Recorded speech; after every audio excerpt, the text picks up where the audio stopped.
Yes friends, आ गया है ये वीडियो 8वां फाइनेंस के क्षेत्र में। कैसे लग रहे हैं आपको ये वीडियोस? मुझे अच्छा फीडबैक आ रहा है आप लोगों का, थैंक यू सो मच। तो आज का जो वीडियो का टॉपिक है कि करोड़पति अब बनना हुआ आसान, सैलरी आने पे क्या करें।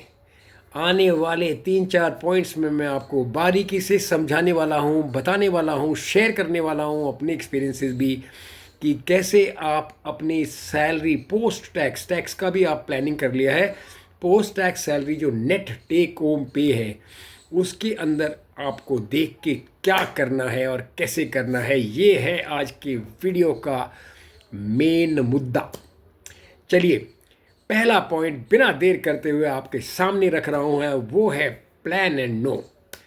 आपको जानना बहुत ज़रूरी है कि आपकी सैलरी कितनी है एग्जैक्टली, आपकी पिछले 5 साल में 10 साल में कितनी आपकी इंक्रीज़ हुई है सैलरी प्रमोशन की वजह से, आने वाले 5 साल में क्या आपकी उम्मीद है उसके ऊपर।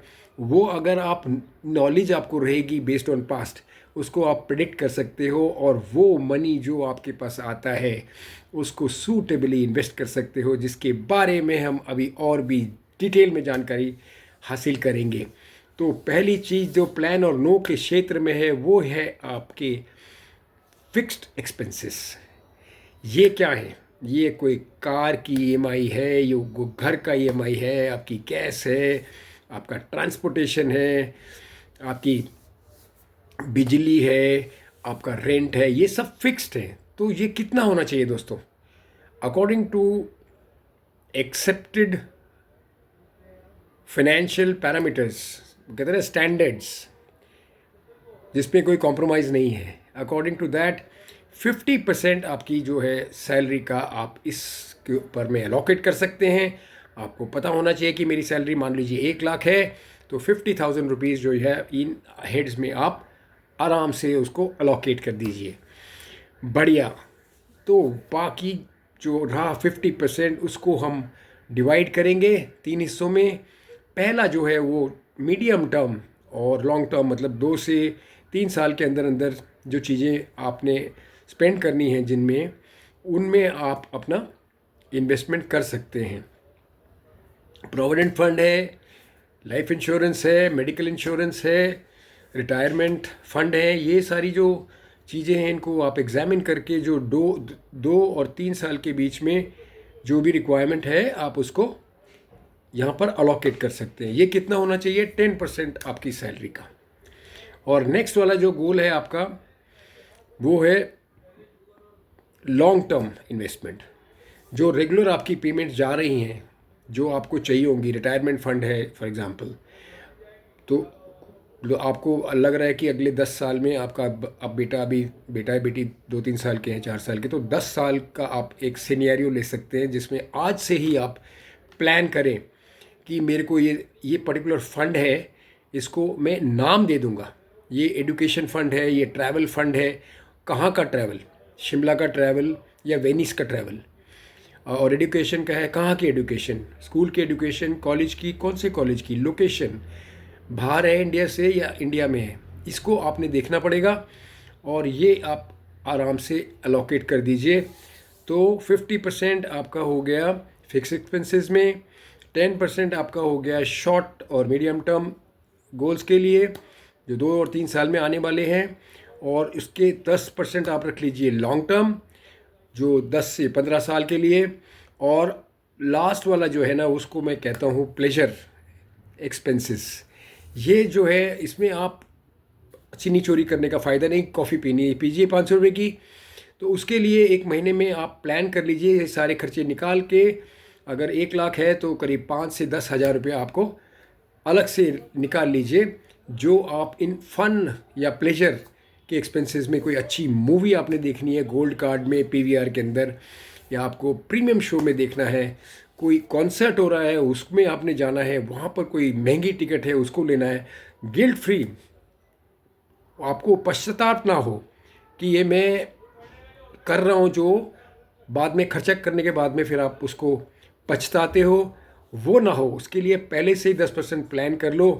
तो दोस्तों इम्पॉर्टेंट ये है, सोचने वाली बात, समझने वाली, कि जो आपके अकाउंट्स हैं उन अकाउंट्स को, एक अकाउंट से तो काम चलेगा नहीं।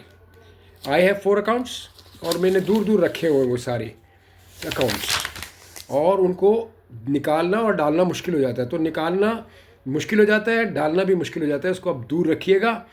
तो ही आपके ये जो प्लानिंग आप कर रहे हैं, जो फर्स्ट पॉइंट है प्लान एंड नो में, आपके ये बहुत काम आने वाला है, और आपको करोड़पति बनने का ये पहला पिलर मैं समझता हूँ है आपके लिए। अगर आपको लगता है ऐसा तो आप भी कमेंट बॉक्स में ज़रूर कमेंट कीजिए, और वीडियो को लाइक कीजिए, शेयर कीजिए। कोई जो आपका फ्रेंड है, फैमिली है, उसको शायद ये नॉलेज जो मैं आपको दे रहा हूँ, प्रैक्टिकल नॉलेज, इससे करोड़पति बनने में उसके मन में भी इच्छा पैदा हो जाए। चलिए पॉइंट नंबर 2 मैं आपके साथ बात करता हूँ क्रेडिट कार्ड की। क्रेडिट कार्ड लोग 2-2, 3-3 लेके और खूब इन्जॉय कर लेते हैं। मेरे साथ भी ऐसा हुआ है।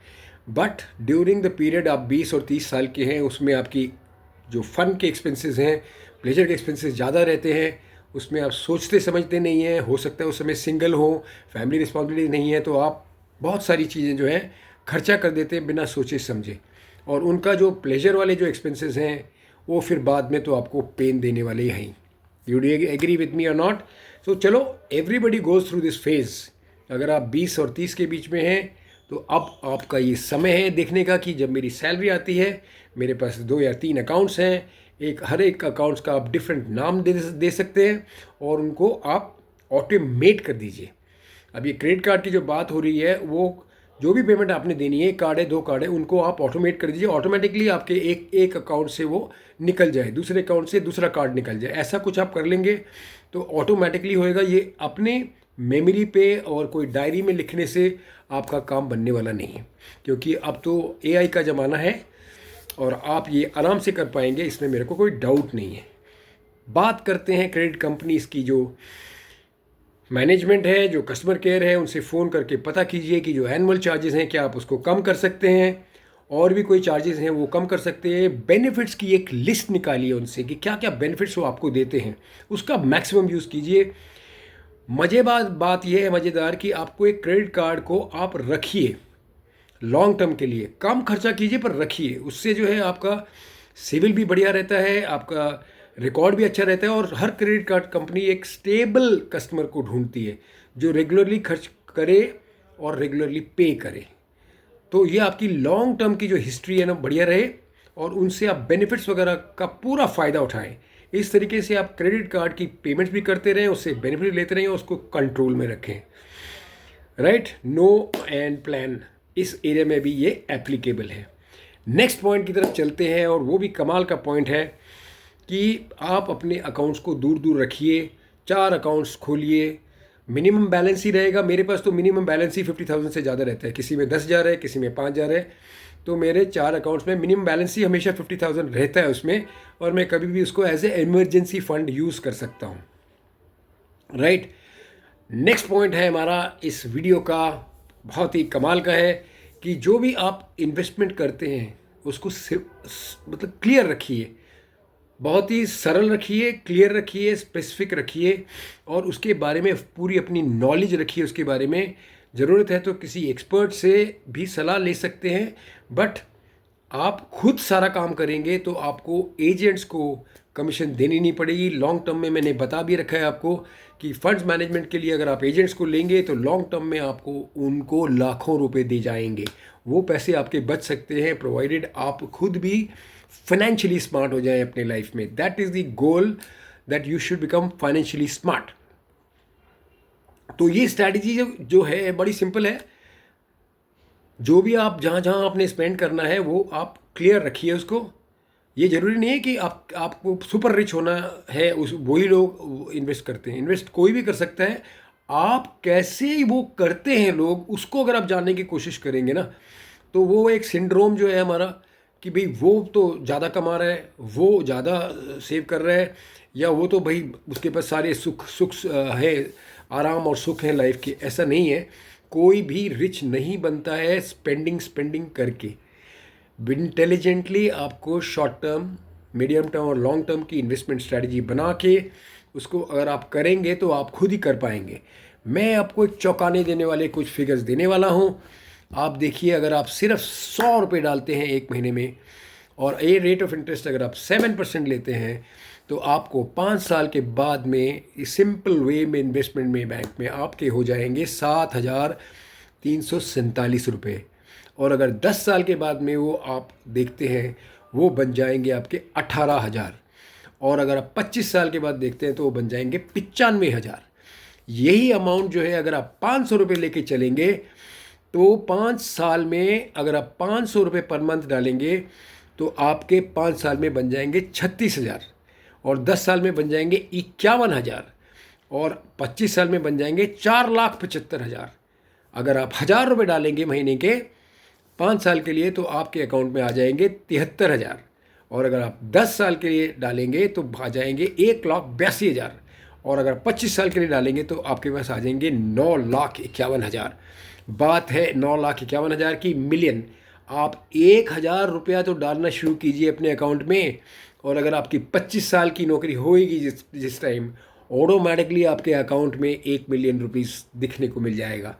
और अगर डिफरेंट डिफरेंट अकाउंट में डालेंगे तो आपको उसको स्पेंड करने की टेंडेंसी नहीं होगी। तो समराइज़ मैं करता हूँ जो पॉइंट्स डिस्कस किए हैं कि know and plan your expenses and your investments. दूसरा, क्रेडिट कार्ड कंपनी से नेगोशिएट करो और अपने बेनिफिट्स को जानो। तीसरा, सब कुछ ऑटोमेटिक कर दो। जो अकाउंट्स आपने मैंने जैसे कहा 3-4 अकाउंट में डाल दीजिए और उसमें उसी में आप इंस्ट्रक्शन दे दीजिए सो दैट जो जो आपके कॉस्ट हेड है वहाँ पर ऑटोमेटिकली पैसा डेट वाइज कटता रहे महीने में। और लास्ट में अपनी इन्वेस्टमेंट को सिंपल रखिए, कॉम्प्लिकेट रखने की ज़रूरत नहीं है। कोई एजेंट नहीं लेंगे, खुद ही करेंगे तो वो तो आपके लिए बहुत अच्छा रहेगा। आपको ये वीडियो कैसी लगी? मुझे आपसे बात करके बहुत अच्छा लगा। आपको ऐसी वीडियोस और मैं देता रहूँगा, प्रैक्टिकल टिप्स भी देता रहूँगा। आप जुड़े रहिए मेरे साथ और लाइक और शेयर और सब्सक्राइब करना ना भूलिए। मैं आपकी फाइनेंशियल ग्रोथ की विश करता हूँ और आपको थैंक करता हूँ कि आपने ये वीडियो देखा। Good bye.